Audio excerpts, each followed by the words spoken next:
I never imagined that watching my only son get married would end with his fiancée screaming at me to leave my own venue. "You're not welcome here," Emma hissed, pointing at the exit like I was hired help. The music stopped. The laughter died.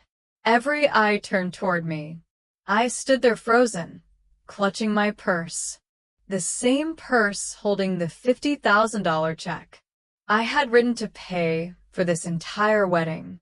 And my son, my baby boy, stared at the floor and said nothing. Not one word. Backhand index pointing right. Subscribe to the channel if you believe silence can hurt more than words. Because this story proves that kindness without boundaries always comes at a price. I told myself not to cry, not to give her the satisfaction. So I walked past rows of guests, pretending not to stare, while something inside me shattered. I paid for the dress, the flowers, the venue, the food, and they threw me out like trash.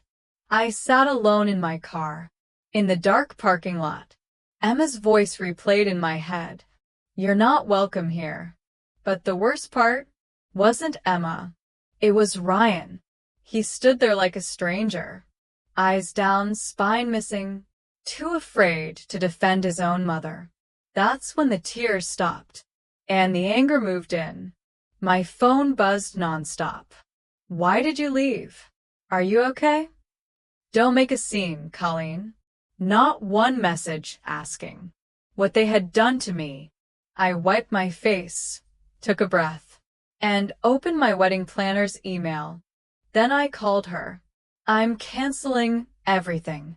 Silence. The venue, the vendors, all of it.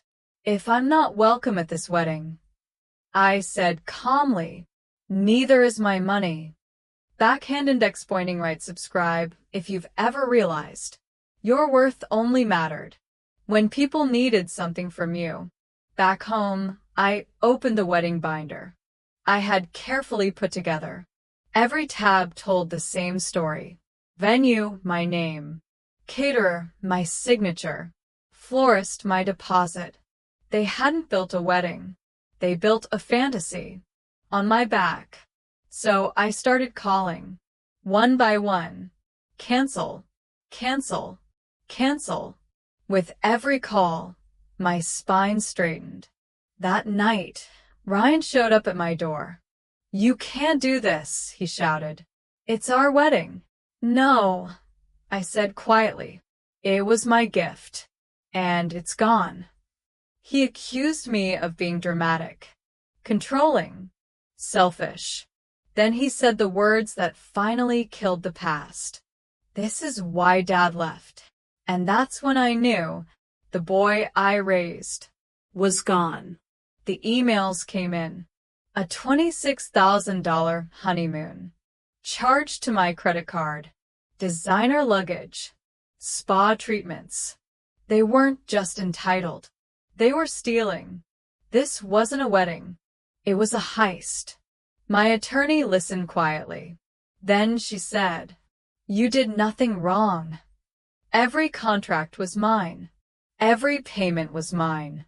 We froze accounts, issued legal notices, documented everything."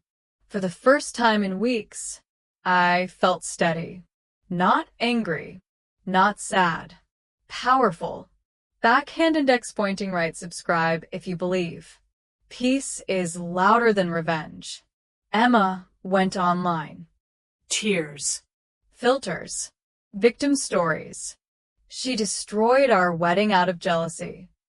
People believed her at first, but truth has a habit of crawling into the light.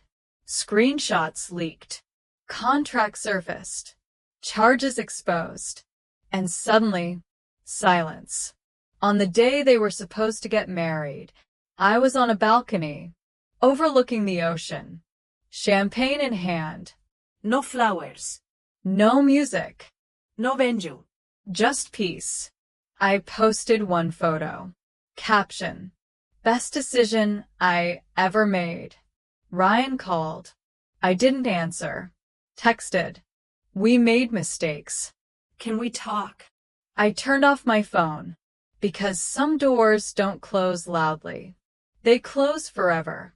Here's the truth no one warns kind people about.